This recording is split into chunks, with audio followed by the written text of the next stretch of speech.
Like, subscribe, and get notified.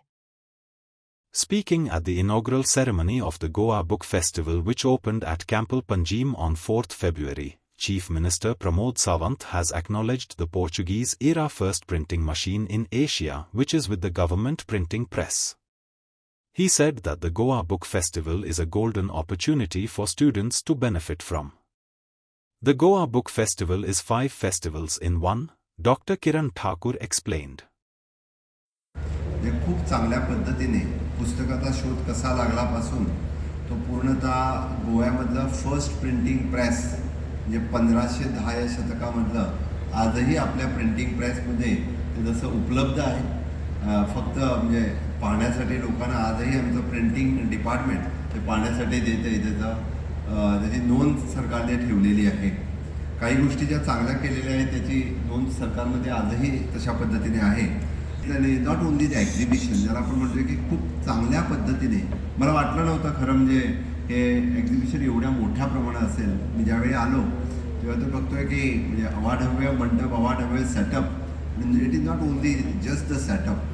वेगवेगळ्या ठिकाणी वेगवेगळे कॉर्नर्स जे एस्टॅब्लिश केलेले आहेत. कुठेतरी मुलांसाठी वेगळा कॉर्नर आहे, पेंटरसाठी वेगळा कॉर्नर आहे, क्रिएटिव्हिटी सगळ्या वेगळा कॉर्नर आहे, खाद्यपदार्थांसाठी वेगळा कॉर्नर आहे. आणि तरी 10 राज्याहून या ठिकाणी आलेले वेगवेगळे पब्लिशर्स हेही या ठिकाणी आलेले आहेत. खरोखर पुन्हा एकदा म्हणजे नॅशनल बुक ट्रस्टचे युवराज मलिक यांनी मुद्दामून हा कार्यक्रम या ठिकाणी आला तेही व्यासपीठावरती आहेत.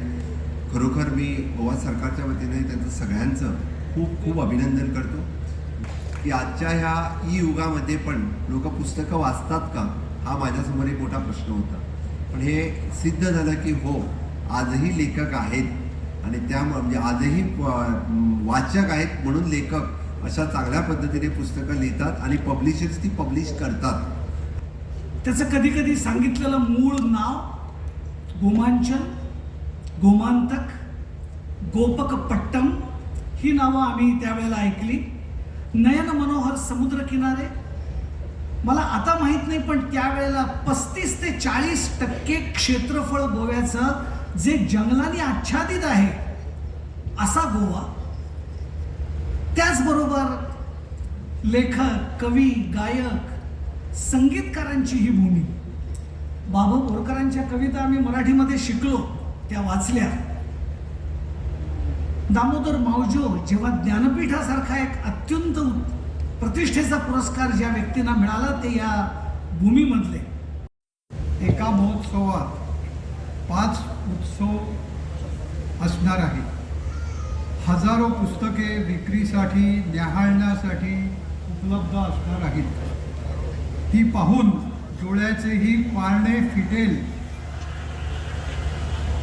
दुसरा उत्सव तुमच्या मान्यवर लेखकांना भेटण्याची संधी, त्यांची मनोगतं ऐकण्याची संधी, बौद्धिक मेजवानीच मिळणार आहे. तिसरा उत्सव आहे लहान मुलांसाठी.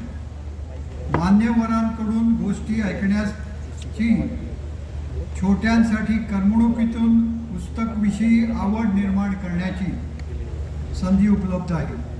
चौथा उत्सव आहे संगीत, नृत्य, नाट्य कलाकारांचा, चित्रकारांचा, त्यांची चित्र पाहण्याचा. तरुण फोटोग्राफर्सची स्पर्धा आम्ही घेतली होती, त्यांनी काढलेली छायाचित्र पाहण्याचा. 5वा उत्सव आहे गोव्यातून उत्तमोत्तम खाद्यपदार्थांचा आस्वाद घेण्याचा.